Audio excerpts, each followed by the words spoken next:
Rachel Reeves must be panicking. There she was, the calm, intelligent, fresh face of a new Labour government who said they were hell-bent on creating a fairer society and doing things differently from a supposedly oh-so-callous and chaotic Tory government. But now, just weeks on from striding into her new Downing Street pad, she faces fury from all quarters thanks to her mean decision to snatch away the winter fuel allowance from those who aren't on benefits but are still very much living on the breadline and facing a long, cruel winter of choosing between heating or eating. However, there is one huge decision that she made last month that hasn't grabbed quite as many headlines, but should enrage hard-working Brits just as much. I'm going to be totally honest. I am not one of those beacons of society who is hypervigilant with my money.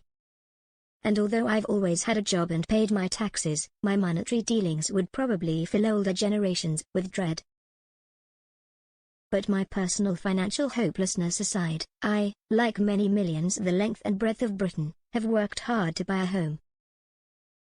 For many people a property is their biggest asset. They diligently maintain it, pay off as much as possible and hope one day those efforts will be rewarded and we can access the cash when it comes to downsize or hand a good chunk of it over to our loved ones.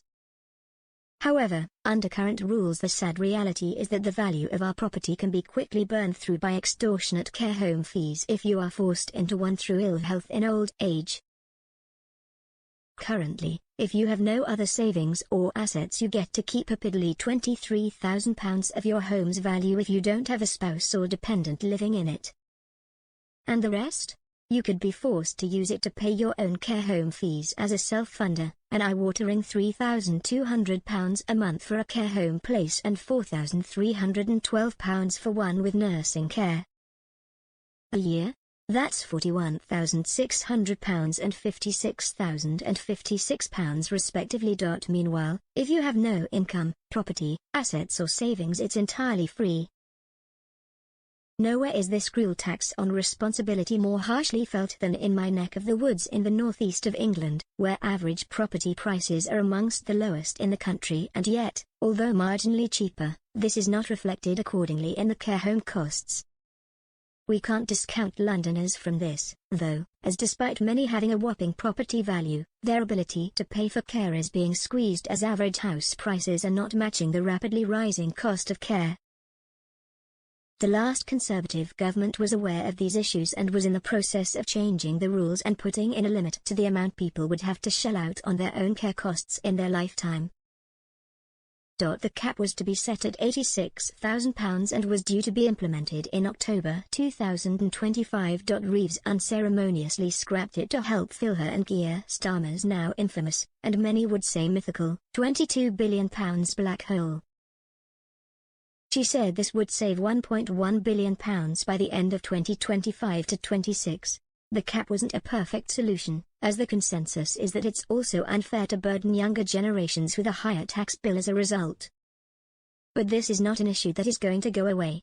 In fact, as people live longer it's going to be ever more acutely felt and, I would imagine, begin to impact on people's motivation to behave responsibly with their cash. I'm definitely not the only one who thinks it unfair, with older people's charities also condemning the move. Emily Hindle, policy manager at the Alzheimer's Society, said, "We are very disappointed at the UK government's decision not to proceed with the cap on social care costs in England. While we appreciate the financial challenge the new government faces, this decision pushes the burden onto individuals who pay around £100,000 for care on average when they are already dealing with dementia's devastation on their lives." Simply put, Reeves must put on her big girl pants and decide what on earth she is going to do to prevent this horrible draining away of hard-working people's fairly earned cash. I do hope she shocks everyone in October's budget and does something to solve it, but I won't hold my breath.